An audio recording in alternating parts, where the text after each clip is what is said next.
دا د لکي مروت سیمې عمرتترخیل اوسیدونکی ده چې نام یې محمد خان ده او عمر یې درې باندې 10 کاله ده. دا یې د وطن وختنۍ او تیرې زمانې سکو سره مینه لري او دغه تیرې سکې او کرنسۍ د تاریخ یوه اهمه حصه ده.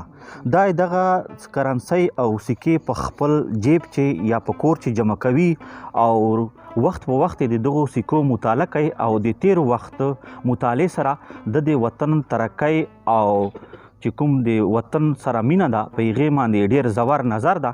دا دغو سکو متعلق موږ ته وایي چې کومې سکې د له کوم جنر پیدا کړي دي او دا سکې کوم تاریخ سره تعلق لري. چوک چیر سره مینه لري، چوک چیر سره د وطن سامان سره مینه لري. زه د خپل وطن د سکو سره مینه ساتم. ما ته چې کوم جای سکه یاد سي، زړې سکې یاد سي یا زوړ دکاندار یاد سي یا زړې داسې اغر ته یاد سي، زه د خپل د لکي مروت ضلع چې ټولو کلو ته تلایم چې زاړه دکانداران ته یې اصلي دي زه پسې ورغلایم. زیات نه زیات لرې واڼه ته پسې تلایم، واڼه ته دې سکې پسې تلایم 1840 سال پسې. خو خیر دی ته مفت یې راکړه، پیسې نه دي ناخستې. او زیات نه زیات سیمو وانډې ته تلایم پسې، لنډو متخیل ته او دالې کارکو ته پسې تلایم، کارکو چې نری پنوس ته او خورم ته پسې لاړم، یو کارکو چې ډګر سر ته پسې تلایم. چیر ترته یادې سي زه تلاش کوم. پېښور چې یو چرسدې ته تلایم، چرسدې چې زاړه بازار ته ورغلایم، هلته ماته میلاوسلی دي ګډ شورې. یعنې ماته چې چېرته معلومات وسي، چېرته چوک ماته لکه څه معلومات راکړي چون پیژنګلو مې دي ورته دا پته ده چې دا یې د شوق ته بیا زه جان رسوم. دا د چاندني سکه ده، ایغ دور والا ده، 1840 والا ده چې برطانیې حکومت پاکستان، بنګلادیش، انډیا دا ټول ملکان چې یو جو ایغ حکومت والا ده. 1840 والا ده د چاندني سکه ده. ایغه نه بعد دغه د 1917 والا دا د چاندني سکه ده، دا د برطانیې حکومت والا ده. دې نه بعد چې کله پاکستان جوړ سو پهله روپۍ دا جوړه کړه 1 روپۍ دا. ایغه نه بعد د دې نه 50 پیسې اصلي، دې نه بعد دا 25 پیسې اصلي. 1947 والی دي دا بیا دوانۍ اصله، دا بیا انسله، دا 1947 والا ده، دا انسله. انې نه بعد بیا دا 5 پیسې اصلي، 5 پیسې نه بعد دا 2 پیسې اصلي 1947. 2 پیسې نه بعد دا بیا سروۍ پیسه اصله، یوه پیسه ده 1947 دور والا ده د پاکستان اولنی. هغه نه بعد بیا د کاغذ روپۍ راوباسله، دا هغه ده. هغه نه بعد بیا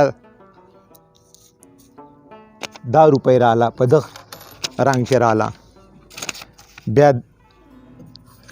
دغه رنګ چې دا راله، هغه نه بعد بیا دغه رنګ چې راله، هغه نه بعد بیا دا 2 نوټ رالی، هغه نه بعد بیا دا اوس دور والا دا روپۍ، هغه نه بعد بیا دا اوس راله پچې د ترامبې و دا د جستي ده. بیا د بنګلادیش پاکستان چې یو دا 50 نوټې ده.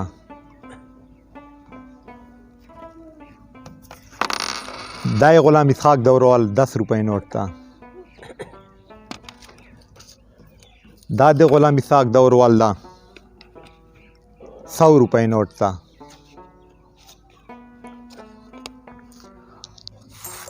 دا د غلام اسحاق دوروال ده،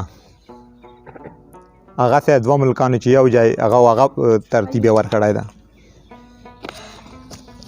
هغه نه بعد چې پاکستان 50 سال پوره سل بیا دا نوټ 50 وال رالی، 50 سال ازادي چې پوره سل یو دا رالی پچې، یو دا بیا پچې رالی 50 نوټ 50 سال ګولډن جوبلی وال، دا 50 سال هغه یې په لیکلي دي.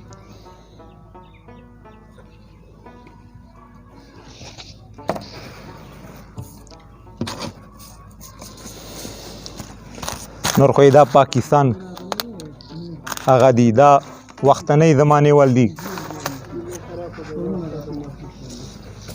دا د 1835 والا ده دا پیسې نه کم شاید پای ده 1835 پای د پیسې نه کم شي یعنی پیسې نه کم پای براتله دا هغه دور والا ده 1835 دور والا